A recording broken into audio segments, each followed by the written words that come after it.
जय हिंद साथियों, कैसे हैं आप सब लोग? बढ़िया हैं दोस्तों। एमपी जीके की सीरीज़ में हम सबसे पहले एमपी का मैप कवर अप कर चुके हैं। ठीक है, अगर आपको वो वीडियो देखना है तो नीचे प्लेलिस्ट में आपको उसकी लिंक मिल जाएगी डिस्क्रिप्शन में। ठीक है, और इस सीरीज़ में सबसे पहले हम लोग उन टॉपिक्स को कवर कर रहे हैं जो 2 या 3 लेक्चर में ख़त्म हो जाते हैं। ठीक है, 2 या 3 लेक्चर में ख़त्म हो जाते हैं। बड़े बड़े टॉपिक्स रहेंगे, उनको हम लोग बाद में कवर अप कर लेंगे। ओके, इसी सीरीज़ में या इसी चरण में मैंने आज का जो टॉपिक लिया है वो है हमारा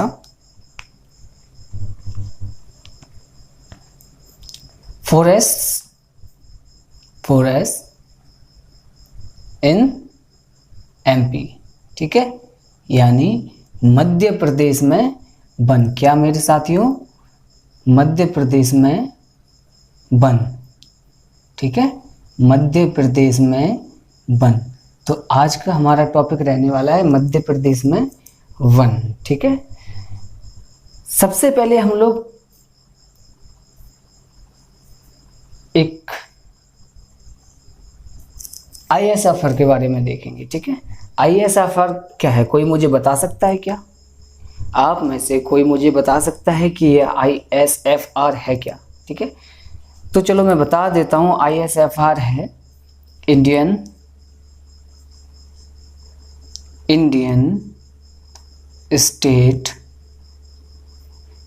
स्टेट ऑफ फॉरेस्ट रिपोर्ट। क्या मेरे मित्रों? Indian State of Forest Report. क्या? Indian State of Forest Report, ये 2021 की है। ठीक है, इसको हिंदी में क्या कहा जाता है? इसको हिंदी में क्या कहा जाता है? हिंदी में इसी को दोस्तों कहते हैं भारत वन स्थिति रिपोर्ट। क्या? रिपोर्ट। भारत वन स्थिति रिपोर्ट 2021। जैसा कि इसके नाम से ही क्लियर हो रहा है कि वनों की स्थिति के बारे में जो विवरण रहता है उसके मध्य में ये रिपोर्ट जो है जारी की जाती है। ठीक है, इसको जारी कौन करता है? ये रिपोर्ट जारी करने वाला कौन है, या ये रिपोर्ट प्रकाशित करने वाला यानी कि पब्लिश करने वाला? मैं हिंदी में भी लिख देता हूँ। मैं बाइलिंगुअल पढ़ाता हूँ मित्रों, मैं बाइलिंगुअल पढ़ाता हूँ, यानी कि हिंदी व इंग्लिश दोनों में। इसको पब्लिश करने वाला कौन है? इसको पब्लिश कौन करता है? तो वो करता है फॉरेस्ट सर्वे ऑफ इंडिया। इसको पब्लिश यानी कि प्रकाशित कौन करता है दोस्तों? Forest survey of India. ठीक है, इसी को हिंदी में हम कहते हैं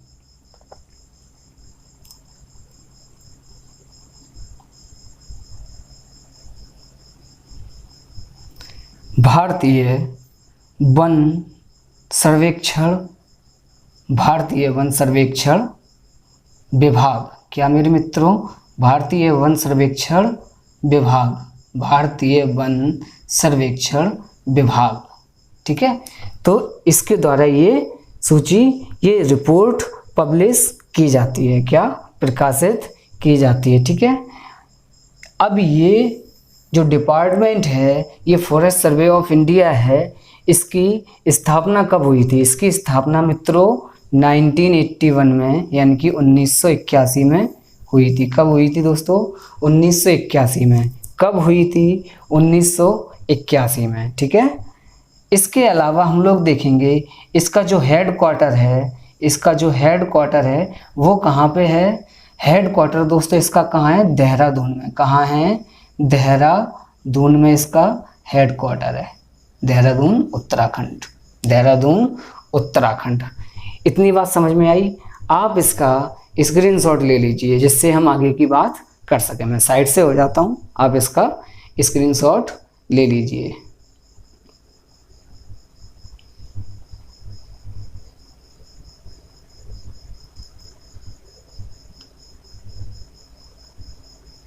चलिए आगे की बात करते हैं हम लोग।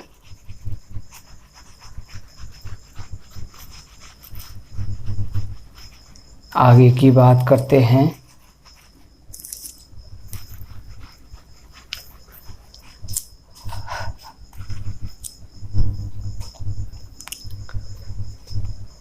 इसी चरण में हम लोग देखेंगे कि फर्स्ट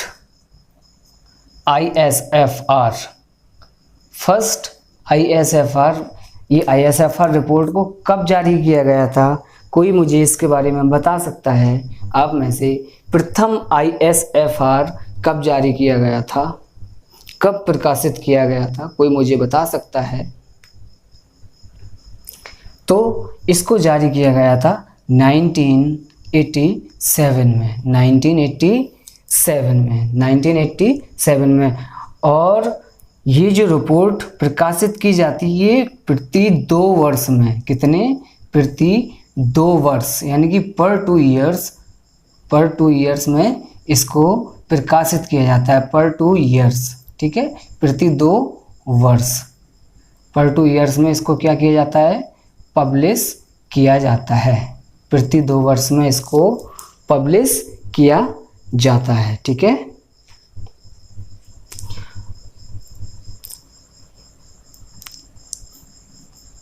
2022 में तो नहीं, पर 2021 में ISFR रिपोर्ट को प्रकाशित किया गया था। कब? 2021 में। इससे पहले जो रिपोर्ट आई थी वो आई थी दोस्तों 2019 में। मैंने जैसे बताया कि प्रति 2 वर्ष में पब्लिश होती है, तो 19 में आई थी, उसके बाद 21 में आई, और अब अगली 2023 में आएगी। कब आएगी दोस्तों? अगली आएगी 2023 में। अगली आएगी कब? 2023 में, ठीक है। इतनी बात समझ में आई?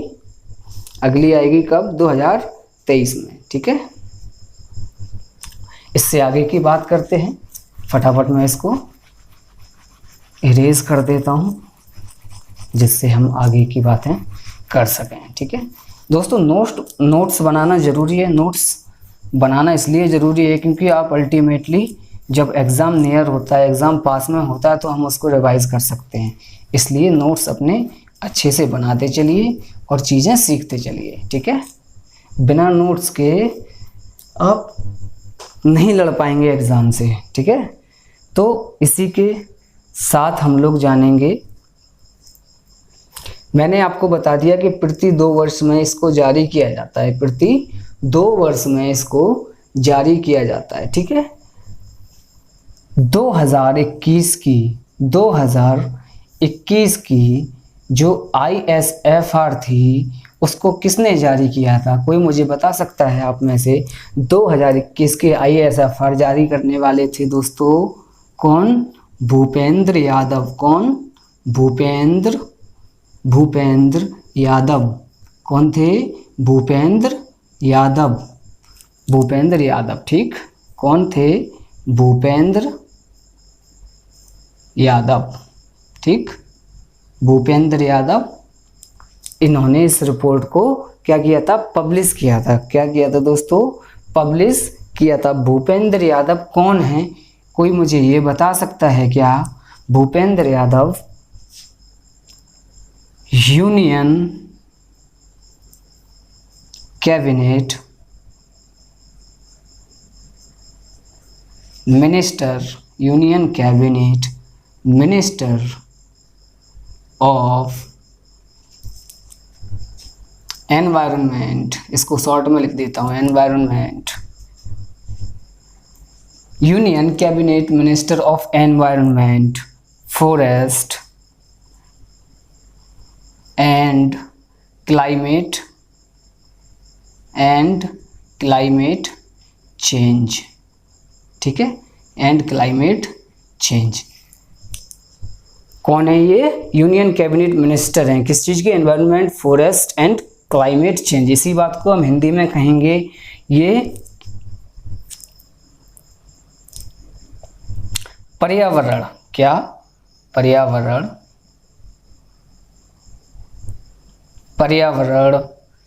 वन। क्या?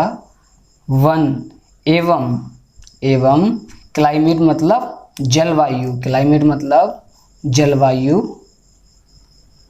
चेंज मतलब परिवर्तन, जलवायु परिवर्तन मंत्री, मिनिस्टर मतलब मंत्री।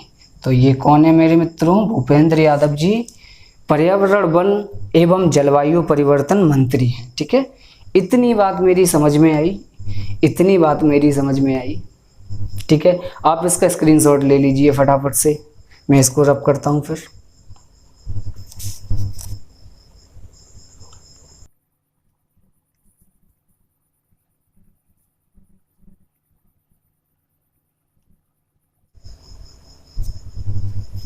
चलिए इसको इरेज करते हैं, फटाफट से आगे की बातें सीखते हैं, फटाफट से आगे की बातें हम लोग सीखते हैं।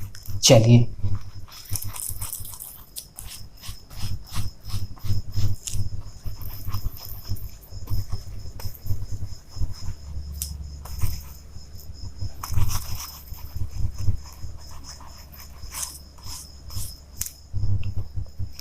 दोस्तों, इंडिया के बारे में हमने कुछ बातें कर ली, रिपोर्ट के बारे में कुछ बातें कर ली। अब एमपी के संदर्भ में इसके बारे में, इसके विषय में बात करते हैं।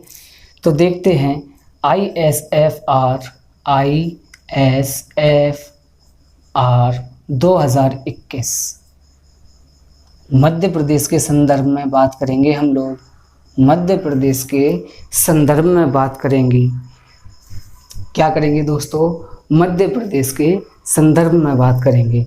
तो पहला पॉइंट जो हम बताएंगे आपको, total recorded forest, total recorded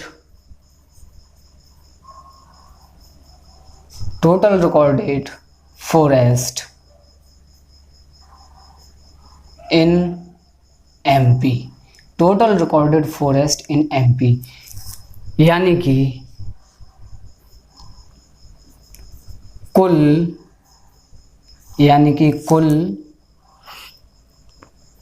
दर्ज वन मध्य प्रदेश में कितना है साथियों? कितना है? इसका जो काउंट है 94,689 किलोमीटर स्क्वायर। कितना? 94,689 किलोमीटर स्क्वायर है। ठीक है, इतनी बात आपको अच्छे से याद रखना है। ठीक है, वही बात हम इसकी प्रतिशत की करते हैं। तो ये पूरे एमपी का कितना प्रतिशत है? ये है दोस्तों 30.72% ऑफ एमपी। कितना? 32.72% है मध्य प्रदेश का। क्या? मध्य प्रदेश का कितना है? 32.72% है मध्य प्रदेश का। इतनी बात मेरी समझ में आई। इस बात को ऐसे समझ लीजिए जैसे ये हमारा एमपी है, ये हमारा एमपी है, इतना एरिया है। इस पे क्या है दोस्तों? इस पे पेड़ लगे हुए हैं, इस पे पेड़ लगे हुए हैं, इस पे पेड़ लगे हुए हैं। तो ये जो एरिया मान लो, ये आपका कितना है? 30.72%। और इसी को हम कहेंगे 94,689 किलोमीटर स्क्वायर। बात मेरी समझ में आई? बात मेरी समझ में आई? ठीक है, बात मेरी समझ में आई। तो बाकी कितना एरिया बचा है अपने पास? 69.28% एरिया जो रह जाता है जिसपे वनावरण या कहें जिसपे वन क्षेत्र नहीं है। ठीक है, चलिए इतनी बात समझ में आई। इसके बाद आगे की बात करते हैं दोस्तों। फटाफट से स्क्रीनशॉट ले लिया करो।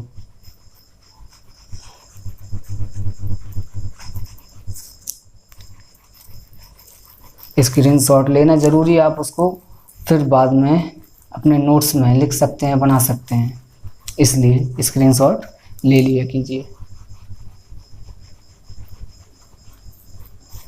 मैं इसलिए जल्दी मिटा देता हूँ क्योंकि मैं शॉर्ट स्पेन ऑफ टाइम में आपको ज़्यादा से ज़्यादा मटेरियल देने की कोशिश करता हूँ, जिससे आपके पास ज़्यादा से ज़्यादा मटेरियल पहुँच जाए। ठीक है, ज़्यादा से ज़्यादा मटेरियल पहुँच जाए। अब स्क्रीन पे आपको एक लिस्ट शो करूँगा जिसमें 2019 वर्सेस 2021 का डेटा रहेगा। क्या रहेगा? डेटा रहेगा। यानी कि फॉरेस्ट में, यानी कि वनों में, यानी कि फॉरेस्ट में, वनों में कितनी कमी हुई, कितनी बढ़ोतरी हुई, ठीक है, कितना प्रतिशत घटा, कितना प्रतिशत बढ़ा, ये सब चीज़ें आपको उस सूची में मिलेंगी। ठीक है, तो मैं सबसे पहले इसको इरेज करूँगा और आप अपनी स्क्रीन पर देखना। 5 सेकंड के लिए मैं स्क्रीन से हटूँगा और आप उस लिस्ट को स्क्रीनशॉट ले लेना। स्क्रीनशॉट जो है ले लेना। मैं साइड होऊंगा थोड़ी देर के लिए।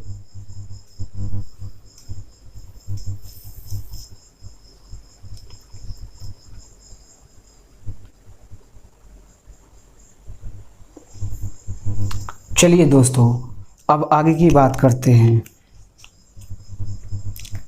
अब बात करेंगे हम लोग highest forest cover, highest forest cover states, highest forest cover states and UTs, मतलब यूनियन टेरिटरीज, यानी कि केंद्र शासित प्रदेश। ठीक है, राज्य व केंद्र शासित प्रदेश ऑफ इंडिया। ये बात हम कैसे कर रहे हैं? एरिया वाइज कर रहे हैं। कैसे? Area wise. ठीक है, एरिया वाइज यानी कि क्षेत्रफल के हिसाब से, यानी कि क्षेत्रफल के हिसाब से। अब मैं इसको हिंदी में आपको समझा देता हूँ इस बात का मतलब क्या है। Highest forest cover states and UT of India, यानी कि सर्वाधिक, यानी कि सर्वाधिक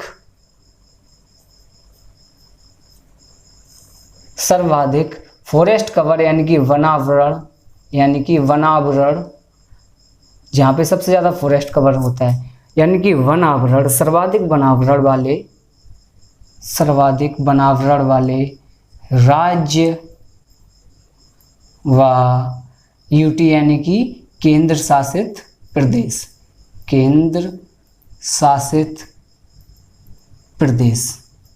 कहाँ के भाई? भारत के। कहाँ के साथियों? भारत के। ठीक है, अब देख लेते हैं इसके बारे में, देख लेते हैं। तो दोस्तों, हमारा मध्य प्रदेश जिसको नदियों का मायका कहा जाता है, जिसको टाइगर स्टेट कहा जाता है, जिसको सोया स्टेट कहा जाता है। ठीक है, मध्य प्रदेश, हमारा मध्य प्रदेश। तो मध्य प्रदेश दोस्तों इसमें पहले नंबर पे आता है, ठीक है, मध्य प्रदेश दोस्तों जो है पहले नंबर पे आता है। ठीक है, दूसरे नंबर पे, सेकंड प्लेस पे जो आता है, दूसरे नंबर पे जिसका दूसरा स्थान है, वो है दोस्तों अरुणाचल प्रदेश। क्या? अरुणाचल प्रदेश। क्या दोस्तों? अरुणाचल प्रदेश। ठीक है, अरुणाचल प्रदेश। दोस्तों, जो तृतीय स्थान यानी कि थर्ड प्लेस, तीसरी पोजीशन पर जो आता है दोस्तों, वो है हमारा छत्तीसगढ़। क्या है दोस्तों? छत्तीसगढ़। क्या है दोस्तों? छत्तीसगढ़। ठीक है, चौथे स्थान पर यानी कि चतुर्थ स्थान पर जो हमारे पास आता है छत्तीसगढ़ के बाद, वो है दोस्तों उड़ीसा। क्या? उड़ीसा चौथे स्थान पर उड़ीसा। पांचवें स्थान पर जो आता है वो है दोस्तों महाराष्ट्र। क्या है? महाराष्ट्र। प्रथम नंबर पे जो आता है वो मध्य प्रदेश, दूसरे स्थान पर जो है अरुणाचल प्रदेश है, तृतीय स्थान पर है छत्तीसगढ़, चतुर्थ स्थान पर उड़ीसा और पांचवें स्थान पर है महाराष्ट्र। ठीक है, इतनी बात मेरी समझ में आई तो ओके कीजिए, यस कीजिए। ठीक है, इतनी बात मेरी समझ में आई तो ओके कीजिए, यस कीजिए। ठीक है, आगे चलते हैं दोस्तों। अभी मैंने इस बात सर्वाधिक की थी, अब अगले ही चरण में मैं बात करूंगा लोवेस्ट यानी कि सबसे कम। ठीक है, बाकी पूरी बात अपन उसी के ऊपर करने वाले हैं। अभी हमने हाईएस्ट देख लिए, अब लोवेस्ट देख लेते हैं यानी कि सबसे कम देख लेते हैं, है ना। तो इसमें लोएस्ट वाले देख लेते हैं। लोएस्ट से मतलब मैं इसी की बात कर रहा हूँ। Highest forest cover states and UTs of India, ठीक है, इसी की बात कर रहा हूँ, इसी के मध्य में बात कर रहा हूँ कि लोवेस्ट वाले अब देख लेते हैं, यानी कि सबसे कम वाले, जहाँ पे सबसे कम बनावरण होता है, जहाँ पे सबसे कम क्या होता है दोस्तों, सबसे कम बनावरण वाले राज्य व केंद्र शासित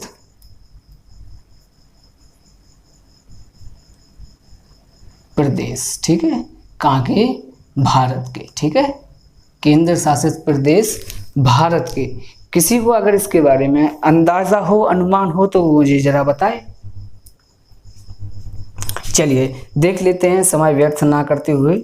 दोस्तों इसमें पहला नाम जो आता है हरियाणा, जिसमें सबसे कम वन पाए जाते हैं, क्या, हरियाणा, हरियाणा, हरियाणा, हरियाणा।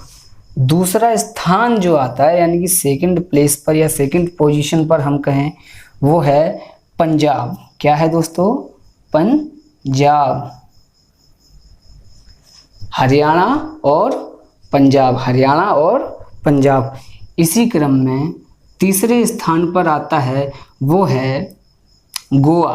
क्या है दोस्तों, गोवा। और चौथे स्थान पर जो आता है वो है दोस्तों सिक्किम, वो है दोस्तों सिक्किम, ठीक है, वो है सिक्किम। अब आप इसका स्क्रीनशॉट ले सकते हैं, अब आप इसका जो है स्क्रीनशॉट आराम से ले सकते हैं, ठीक है।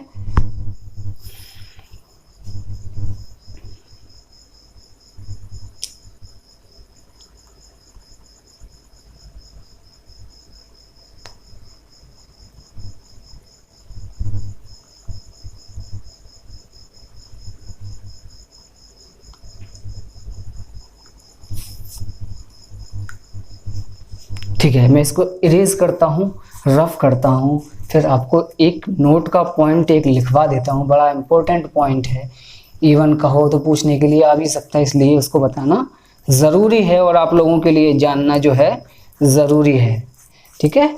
तो मैं इतनी सी बात कह के और अपनी क्लास को यहीं पे विराम दूंगा, अपनी क्लास को जो है यहीं पर विराम दूंगा। मैं इसको रफ कर देता हूँ, फिर मैं अपना पॉइंट आपको बता देता हूँ। तो नोट डाल के एक पॉइंट लिखिएगा दोस्तों, नोट डाल के एक पॉइंट लिखिएगा। ISFR 2021 के अनुसार ISFR 2021 के अनुसार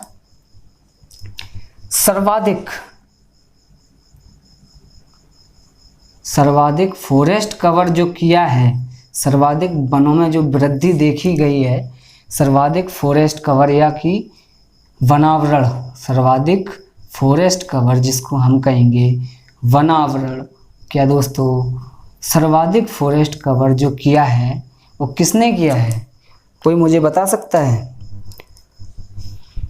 कोई मुझे बता सकता है कि सर्वाधिक फॉरेस्ट कवर दोस्तों किसने किया है?